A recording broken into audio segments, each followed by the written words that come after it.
The insane psychology of John Cena's heel turn is what we about to react to by Sports Kita. I'm not going to keep stopping the video. I'm going to just let it play all the way through, and I'm going to give my sincere thoughts afterwards. Let's go. Salute to y'all coming through, and let's get to it. Look, I am not a babyface. I am not a heel. Granted more wishes than any other celebrity in the history of Make-A-Wish Foundation. I don't blame a portion of the audience for getting complacent. This may be more pressure than John Cena can handle. But I'm not gonna change who I am. I'm a human being. John Cena's heel turn broke the internet after it happened at Elimination Chamber 2025. A lot has been said about it, but not many have spoken about the insane psychology behind it all. What led to John Cena's heel turn? Was this the plan all along? Were there clues thrown in between to indicate that this was happening? Join us as we dive into the insane psychology of John Cena's heel turn. John Cena becoming a villain was basically the equivalent of Superman turning to the dark side. Virtually any and every superstar in WWE history turns into a villain at some point. Legends like Rey Mysterio are the exception, not the rule. About that shit. If you look at the faces of WWE throughout history, even Hulk Hogan was a heel, and although his run as a villain was primarily in WCW, he returned to WWE as a bad guy in 2002. The Rock became a villain in 2003 and had one of the best short-lived runs as a bad guy. But Stone Cold's turn to the dark side 2 years earlier was a complete flop. That was because nobody was ready to see Steve Austin become a bad guy. Add to that the underwhelming invasion angle in 2001 and Austin becoming a comedic character, and it's not hard to see why it left a lot to be desired. The same wasn't the case for John Cena though. Even in his first year as the face of the company in 2005, the "John Cena sucks" crowd started growing in numbers after he was dispatching of legend after legend from the likes of Chris Jericho to Kurt Angle. Those negative voices grew louder each year as John Cena began to be viewed by some as the corporate golden boy who always had to come out on top. But for WWE, that didn't matter. The shift to PG-TV in 2008 meant that they were targeting kids and families, and that specific demographic loved John Cena. That was why he was genuinely polarizing back in his prime. We might look at Vince McMahon's stubbornness and refusal to change his character through a negative lens, but it's also not hard to see why he had such cold feet at the idea of a villainous Cena. By this point in the 2010s, he invested far too much time and money into making Cena the public face of WWE, and it became hard to justify the guy doing hundreds of Make-A-Wish requests turning to the dark side. Cena went as far as to reveal that during his rivalry against The Rock leading up to WrestleMania 28 in 2012, WWE was finally set to pull the trigger on his heel turn. He had new music ready, new ring gear, and a brand new character. But just as everything was ready to go, Vince McMahon refused to pull the trigger. He just couldn't fathom the idea of the face of WWE becoming a villain. And so, it eventually came to pass that John Cena was never going to be a villain. As he transitioned into part-time status by the end of 2015, putting one foot in Hollywood, the entire sentiment towards him started to shift. Suddenly, the reaction started to get less polarizing, and even the adult fans who couldn't stand him started to warm up to him. In 2016 and 2017, he put over superstars like AJ Styles, Seth Rollins, Dean Ambrose, Bray Wyatt, Shinsuke Nakamura, and Roman Reigns. After years of getting accused of burying younger stars, he chose to help pave the way for current top superstars, selflessly taking the pinfall. It was also this that led to him losing a considerable number of big matches, which is going to be really important later in this video, so make sure to stick around. His matches became increasingly farther apart, and absence made the heart grow fonder. So when John Cena graced fans with his presence, it was always an occasion to celebrate, but he also became less relevant in the context of modern storylines. His impact was felt less by the year, and fans were lucky if he even competed repeated once. In 2022, for example, he waited until December 30th to wrestle his only match that year. He also crossed paths with Roman Reigns, who ironically enough was held back because he was being pushed as the next John Cena. Unlike Cena, Roman Reigns put his foot down with Vince McMahon when he knew his character had reached as far as it could, and that was when we saw the Tribal Chief. Even with Roman Reigns becoming a villain and fulfilling the potential many knew he always had, the same wasn't expected for John Cena. Even when he announced in 2025 his retirement tour, nobody expected it to go in the direction that it did. We all thought that we'd get a few storylines, some dream matches, and a big send-off in December. That's what I but thought. This changes everything. We asked a few questions in the beginning, so it's time to answer them as we look at the incredible psychology behind John Cena's heel turn. What led to the turn? If John Cena just won the Elimination Chamber and set up a passing of the torch good guy versus good guy match, it wouldn't have been nearly as enthralling. It would basically be like Cody Rhodes versus an older version of himself. Cody Rhodes being in his prime and John Cena being in his final year, along with a mismatch of circumstances, is what led to the turn. Allow us to elaborate. It's crazy to think that Cody Rhodes needed to turn heel in AEW to ensure he stayed relevant, but his refusal to do so timed perfectly with his jump back to WWE. That bet worked out better than he could have ever hoped or expected. In this run alone, he had a classic trilogy with Seth Rollins where he did a complete 3-0 whitewash. He had a victorious feud against Brock Lesnar, became the first person in nearly 3 decades to win back-to-back Royal Rumbles, headlined WrestleMania thrice in 2 years, became the man to end the greatest world title reign of the 21st century, and also became the cause of The Rock's incredible transition to the final boss. That's the kind of trust a company has in a superstar they want to put front and center. The idea of Cody Rhodes turning heel and becoming The Rock's champion is enticing, but it's more akin to Stone Cold in 2001. It would be random, and fans aren't ready to hate Cody just like they weren't willing to hate Steve Austin 24 years ago. That's where it makes perfect sense for John Cena, the character, to try to usurp his power back in his final run. Cena crossed paths with his successor Roman Reigns and lost at SummerSlam 2021, adding a chip on his shoulder. John Cena was graceful about his defeat, and even 2 years later on SmackDown when he confronted Roman Reigns, he had the dignity to admit that he wasn't deserving of it, setting up LA Knight's, path to the world title picture. Knowing his past failures against his successor Roman Reigns only adds greater motivation for Cena to do everything he can against Cody Rhodes, the man who is now in the position that Cena was in over a decade ago. Good old classy John Cena wasn't gonna cut it, and it gave him a reason to take a different route after 20 years of being a good guy. To add to that, the fact that it's his last year has visibly been at the forefront of why he made the decision to join The Rock. The chase for number 17 is what it's all about, and the signs of desperation were shown before, but we simply didn't notice it until it became obvious. So that's where we're going to lead into the next question we asked earlier in the video. What exactly were the clues leading to that fateful moment in Toronto? For one, it was his appearances in the first 2 months of 2025, or lack thereof. Cena was always a lock to appear on the Raw on Netflix premiere, and he did just that. He let fans know that his chances of winning number 17 were slim because it had been over 6 years since his last singles win. It's crazy to think about it, but his victory over Triple H in April 2018 in Saudi Arabia is, to this date, his last win in a singles match. Damn. Naturally, that put him low on the list of potential world title contenders. But then he had a glimmer of hope by declaring himself in the Royal Rumble match. He was even a firm favorite, but he fell short to Jey Uso in his last ever Rumble appearance.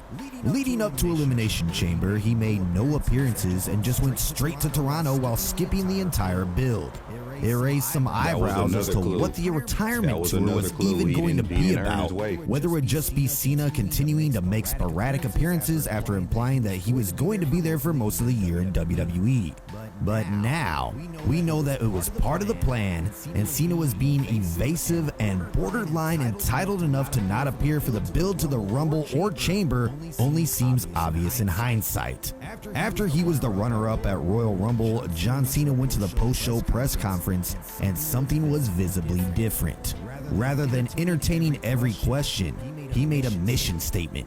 He was going to enter the Elimination Chamber match, win it, and compete for a World Championship at WrestleMania. After Jey Uso picked World Heavyweight Champion Gunther as his WrestleMania opponent, it meant that all roads led to Cody Rhodes.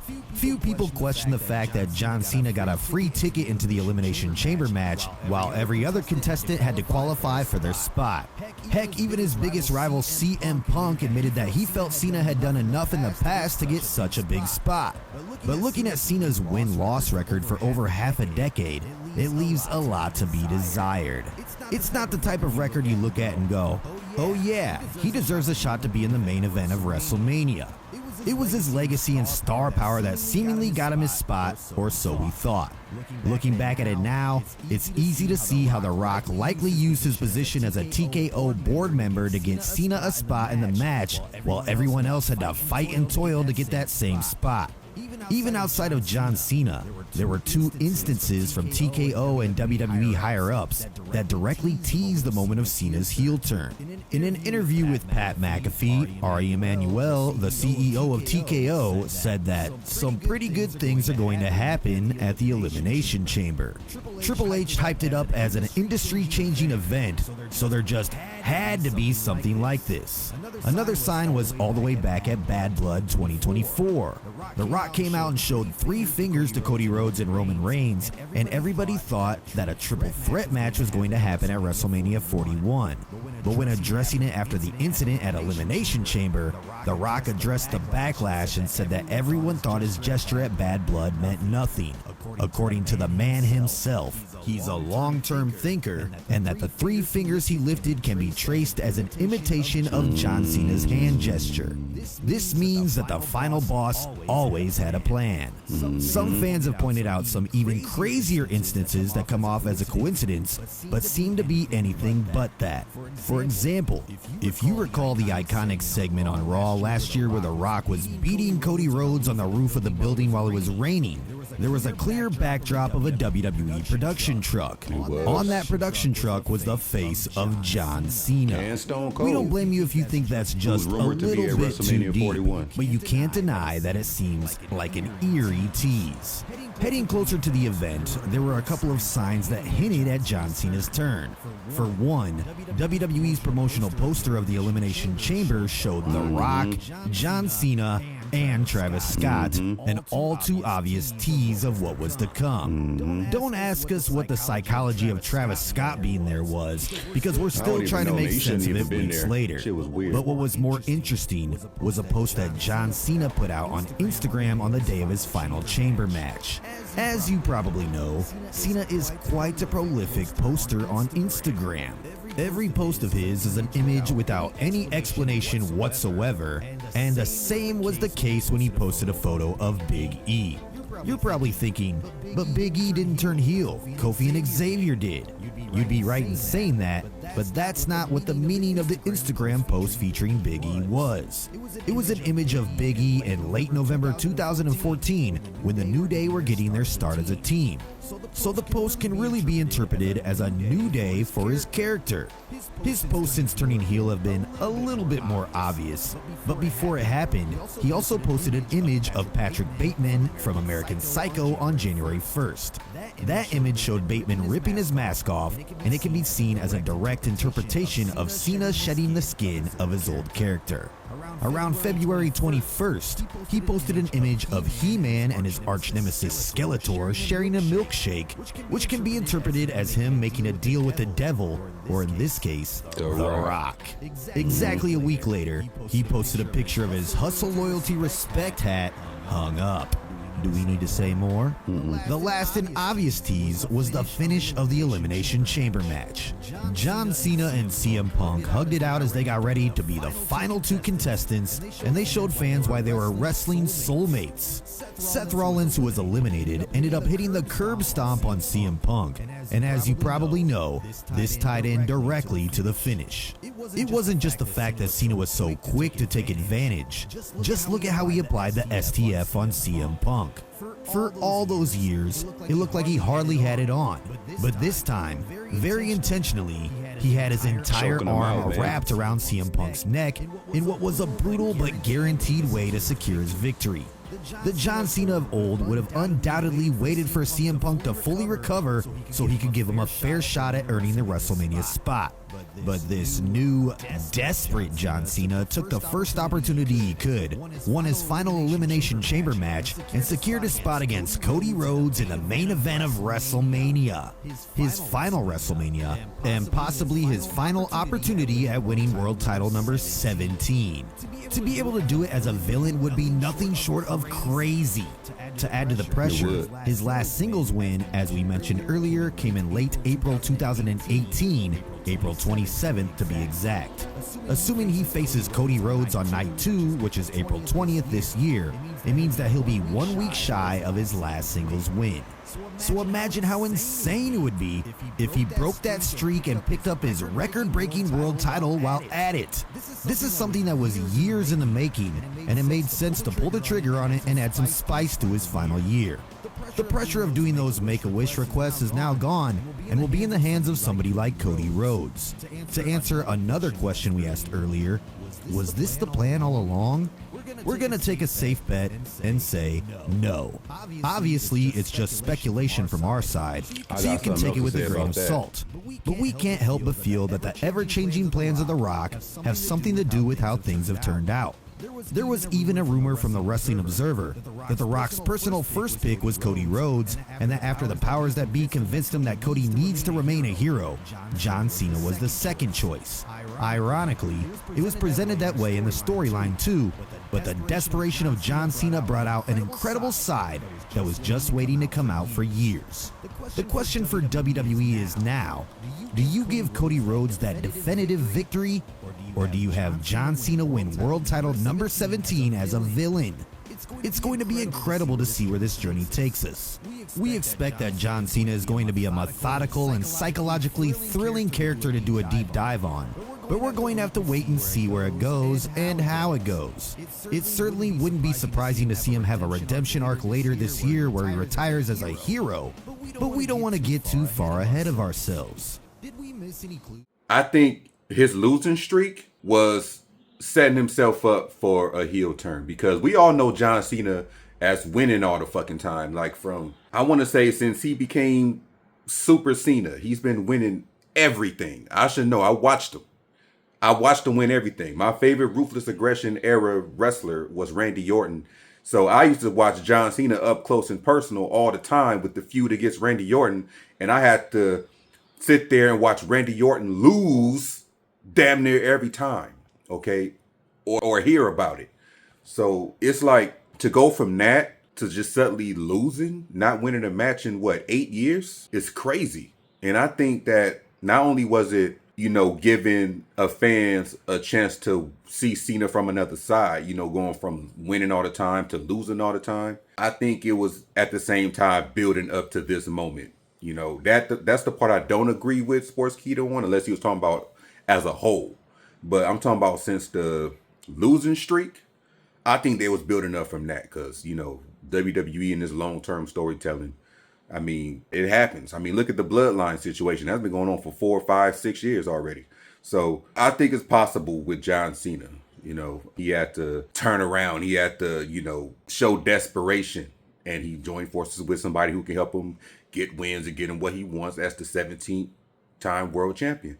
So am I tripping? Am I right? Do y'all agree with Sports Keto? Do y'all agree with me? Is it a mixture of both? Y'all let me know, man.